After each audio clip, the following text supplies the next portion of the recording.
This is CORL 102, Environment Protection, Marine Counter Pollution and Salvage. I am now going to start my video off with a case study, and the case study I have chosen to do is the Tree Colour cargo ship accident. On December the 14th, 2002, a cargo ship called the Tree Colour, carrying more than 2,862 brand new cars and 77 containers weighing nearly over 50,000 tonnes, carrying more than 2,000 tonnes of oil, sank after colliding with another vessel in the English Channel. The result of the collision ended up in massive damage, marine pollution, and probably the biggest loss in auto exporting industry through a ship incident.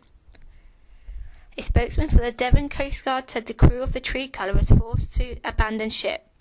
The other ship was severely damaged but was saleable and taken to the French docks. A spokesman of the French Coast Guard said the Tree Colour was resting on the bottom of the sea, but as the tide was low, the boat was only still partially submerged. As this lane is one of the busiest shipping lanes, the ship had to get buoyed off and was guarded by the French police to make sure that other ships did not collide with the vessel. A barrier was then created around the ship to prevent major pollution if any fuel was to leak from the vessel. However, the security wasn't enough for the ship, and another ship called the Nicola, followed by a ship called Vicky, carrying 70,000 tonnes of highly flammable gas and oil, collided into the wreck on January the 1st, 2003. Soon after, the third unfortunate accident happened when a salvage tug knocked the safety valve off the Tricola, resulting in a massive oil spill. On February the 25th, 2003, it was reported that oil recovery operation from the wreck of the Tree Colour was completed. The salvage team spent 3 months splitting the vessel into 9 sections. Each section weighed nearly 3,000 tonnes each.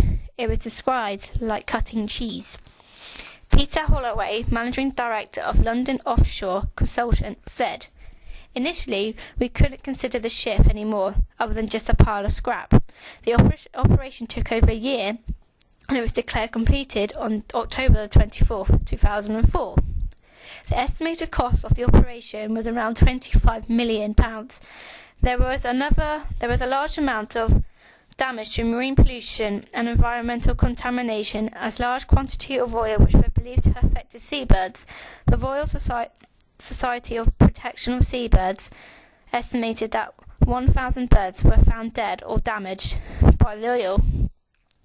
There could have been many agencies who'd helped with the salvage of the vessel, but I think one of the main ones that would have been there would have been the MCA. The MCA is the Maritime and Coast Guard Agency. That is the government's maritime safety in the UK, and their job is to prevent the loss of life of the coast and at sea. The MCA provide a 24-hour maritime search and rescue all around the UK coast and in an international search and rescue region through the HMN Coast Guard. They also take control of surveying ships to make sure that they are meeting the requirements of the UK and international safety rules. But most importantly, they respond to the pollution from the ships and offshore accidents. On the MCA website, they have a clear vision and values of their organisation, which is vision. Their vision is to be the best maritime safety organisation in the world. Values. In the Maritime and Coast Guard Agency, they take great pride in their organisation and the service they provide to the public and the wider maritime community. Their behaviour is guided at all times by the values which are safety. They lead by example in promoting safe working practice that protect our people, our assets, and all those at work, all leisure in the maritime environment. They embed safety awareness in their own culture and through a partnership working, education, and regulation. Professionalism. They take personal responsibility and accountability for team excellence, learning and sharing the best practice. They apply their knowledge and skills constantly, and they are always committed to improving performance through their continuous professional development. Trust. Trust underpins everything we do. They behave in an honest, considered, and constructive manner and can be relied on to honour and deliver commitments. Respect. They treat everyone fairly and with dignity. They encourage and value everyone's contribution. What is marine salvage? Marine salvage is a process of recovering a ship, its cargo, or anything to do with a ship, and its contents after a shipwreck. Marine salvage includes towing, refloating a sunken or grounded vessel, or patching and repairing a ship. It also includes protection of the environment from cargoes such as oil and other containments. Salvaging ships is very important as it can prevent pollution or damage to the marine environment. There are 7 different types of salvage. These are offshore salvage, harbour salvage, cargo salvage, equipment salvage, shipwreck salvage, afloat salvage, and clearance salvage. There are 12 types of maritime accidents that commonly are known to happen. These are 1. Offshore oil rig mishaps. 2. Crew vessel mishaps. 3. Commercial fishing mishaps. 4.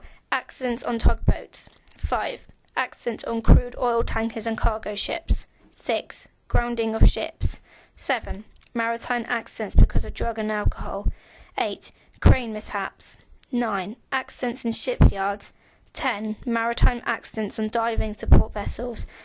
11. Accidents on barges. And 12. Cargo hauling accidents. Why does marine salvage take place? One of the main and most important reasons for why marine salvage takes place is because of the environment side and how much it could affect and cause major damage to sea life and, most importantly, the coastline. The receiver of the wreck controls cases of voluntary salvage wreck material. This is to make sure that the salver and owner of the wreck are both taken into consideration. The main and most important role of receiver of wreck is the process of incoming reports of wreck. If there is wreck from the UK waters which doesn't get claimed at the end of 1 year, then this automatically becomes the property of the Queen. There is an award for salvaging, and it is based on the values of the find. However, it cannot exceed the value of the find. What is wreck material? Wreck material includes things that are found at sea or washed ashore that have come from a ship or other vessels. It could be its cargo or equipment. Wreck material has 4 main categories: float SAM, jet SAM, derelict, and lagan. Wreck law. When it comes to the law of wrecks, there are 3 main laws which apply to shipwrecks. These are the Merchant Shipping Act 1995, the Protection of Wrecks Act 1973, and the Protection of Military Remains 1986.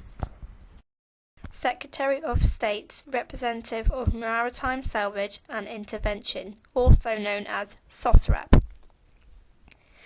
SOSRAP role was first created in 1999 as part of the government's response to Lord Donald's review of salvage and intervention and their command and control.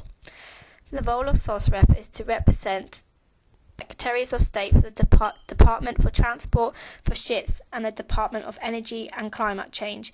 This is either by removing or reducing the risk to safety, property and the UK environment from accidents mainly involving ships. SOSRAP control the UK territorial for safety issues and the UK protection control zone for pollution. SOSRAP has to make crucial and sometimes time-critical decisions right on the spot.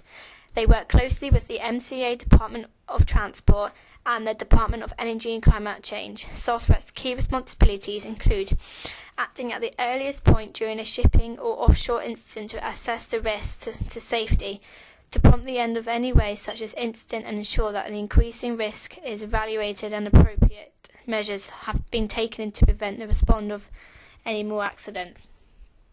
Monitoring. All responses measure to significant incidents involving ship and the offshore industry. Participating in major national and international exercises and reviewing all activities after significant incidents and exercises. Hugh Shaw is currently the head of SOSRAP, who took up the post on the 1st of January 2008. The annual incident and direction figures for current SOSRAP are detailed. 2008 SOSRAP incidents were 178, 2009 SOSRAP incidents were 97, and 2010 SOSRAP incidents were 38.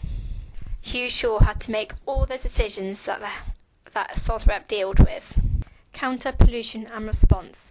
If there are any problems out at sea to do with pollution from shipping and offshore installations, then the Maritime and Coast Guard Agency have to respond to them. The MCA have to deal with regular maritime incidents. So far, they have developed a response procedure to deal with any emergency incident at sea that causes pollution or other threats to cause pollution. This response procedure is called the National Contingency Plan for Marine Pollution from Shipping and Offshore Incidents. The NCP sets out revised and command and control procedures for incident response. This follows Lord Donald's review of Salvage and the intervention of the command and control. Thank you for watching my video.